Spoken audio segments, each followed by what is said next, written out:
Hi Fred fans and happy Halloween. It's your host with the most, Slantilt. And here we are with Halloween. Okay, so let's get the game started.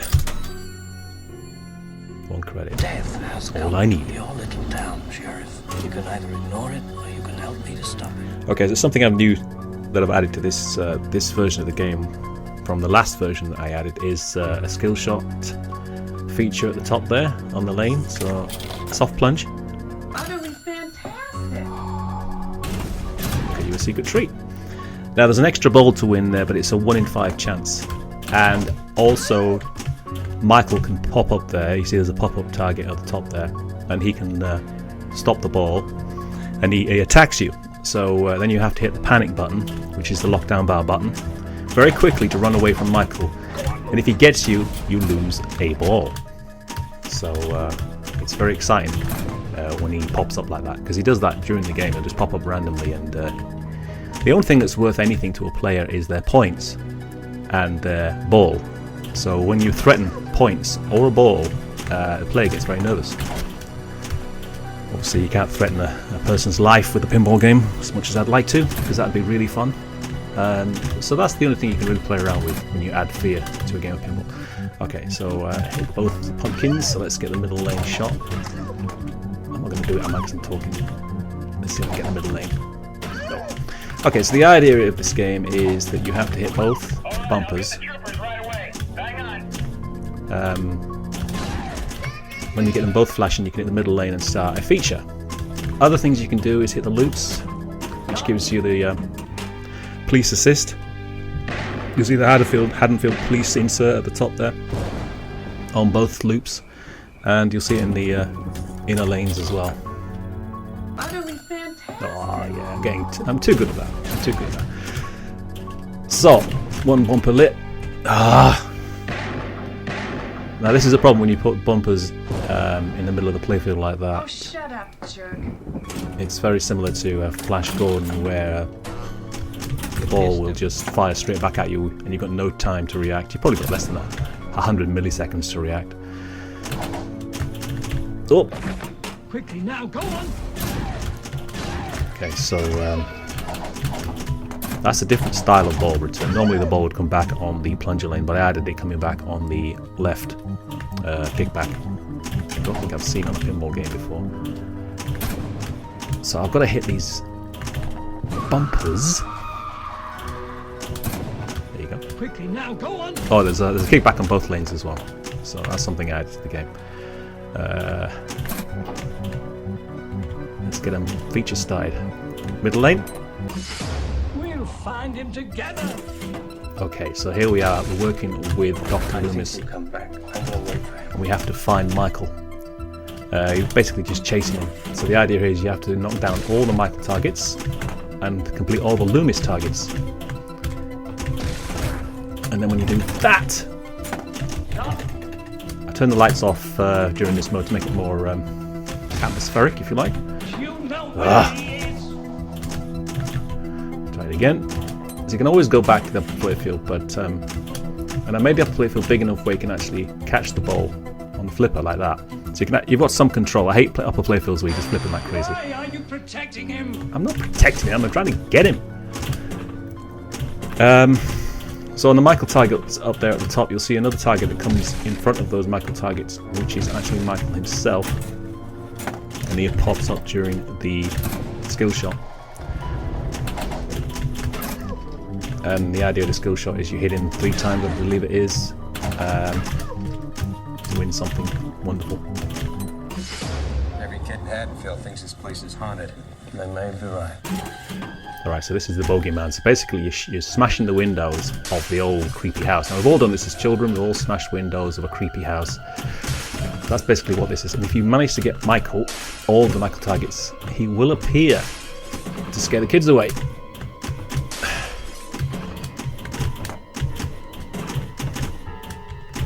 Ooh, come on, I gotta get Michael. One last target. Gotcha. There he is. Now you gotta escape. The kid's gotta go escape. He's there! Let's escape! He's gonna get you! Oh! Damn it. Stuff happened there once. Alright, so now that was a score drain. I didn't complete the mode successfully, and Michael got me, and that's a score drain. So basically I start to drain all the points that you've got. So again, you know, adding excitement to the game. The only thing you can take away from the player is their ball or their score. So that's a score drain, which is a unique feature of this game. I don't think I've ever seen that on any other pinball game. So I got Michael there with the skill shot, as you saw. So this game features content from all of the Halloween films, not just 1, 2, and 3, but I needed to get Dr. Loomis's quotes, and he's in pretty much all of the other films. So I went through all of the films, and you know, after 3, they're all terrible, awful films, including all the recent ones. But I needed Donald Pleasance, even though I'm quite capable of doing the voice myself. But I just wanted the actual actor. It's quite an easy voice to do. Let's play another game. Oh, I didn't recognize you. What are you doing here? So this time we won't bother with the skill, the hidden secret. Let's try and get another game going. So Haddonfield.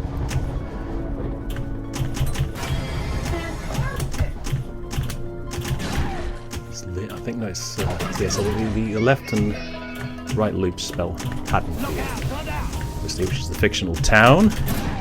It's supposed to be in the west. Where is it? It's supposed to be in the Midwest, isn't it? Haddonfield, but it was filmed in California, so they had to hide all the palm trees and put fake leaves on the trees. But yeah, Haddonfield in the movie was actually filmed in California. Of course it was. Everything's filmed in California in America, you know, when they're on a tight budget. But this film was shot in 28 days, I believe, for a budget of $100,000. Donald Pleasance only took the role because his daughter was a fan of Assault on Precinct 13. So when John Carpenter approached Donald Pleasance and says, "Do you want to be in this movie?" His daughter says, "Oh, you've got to go in. You've got to work with this guy. He did Assault on Precinct 13, which was a big hit with teenagers in the 1970s." And Donald Pleasance's daughter, who was a member of a band at that time, made his decision. So he did the role, and he did it in 5 days. All this stuff was done in 5 days, and obviously he came back for all the sequels, and he was a cult hit. And he was fantastic in this role, absolutely fantastic. And the reason why they did Halloween 3 as a different type of film, because the idea originally was to create an individual story for each Halloween. So there'd be Halloween 1, which was the story of Michael Myers, Halloween 2, which would be a completely different story, and then Halloween 3 was Season of the Witch, Halloween 4. So every year they were going to do a different story for Halloween. But the problem is that Michael Myers became so popular that he came back and he ruined the whole thing. He absolutely ruined it, because we came back and we had this awful bloody Halloween 4, 5, 6, 7, rotten, awful movies. I mean, what they should have done is just stick to what they originally planned. Have Halloween 1 and 2 with Michael Myers, and then do what they did with Halloween 3. And just have a different story for each one. I mean, God knows what we missed out on, but Halloween 3 is actually fantastic. And here is the sequence from Halloween 3, the best sequence in Halloween 3. This is the sequence that if you're a kid, or if you were a kid in 1983, this absolutely creeped you out. And that's why I put it in the game. Now, there are 2 other versions of Halloween that have been made. Spooky did their version of the game, which is basically they copied my idea, even putting John Carpenter down instead of just Halloween. So I know they copied this several years after I created this, but they haven't got the rights to Halloween 3, I don't think, so I don't think they can have the Silver Shamrock. And then obviously more recently there's a VPX version, which again is a complete rip-off of my game. Both of us using Medusa, and the less said about that the better, because you know, people that rip off other people are just scumbags in my opinion, but that's a different thing altogether. Even though I've ripped off John Carpenter, of course. I wonder if he knows about this game. I'm a big John Carpenter fan, which is why I put his name on this. I could have just called this Halloween, but I thought, no, it's John Carpenter's Halloween, so I'll put his name on it. Which all the other versions have copied me and done the same thing, John Carpenter's Halloween. Now I'm a big fan of The Thing as well. So The Thing is a game I'm going to be working on soon. It will be a simple game just like this, probably based on an early solid state. I might pick something like Sorcerer or something like that, and then modify it slightly for The Thing.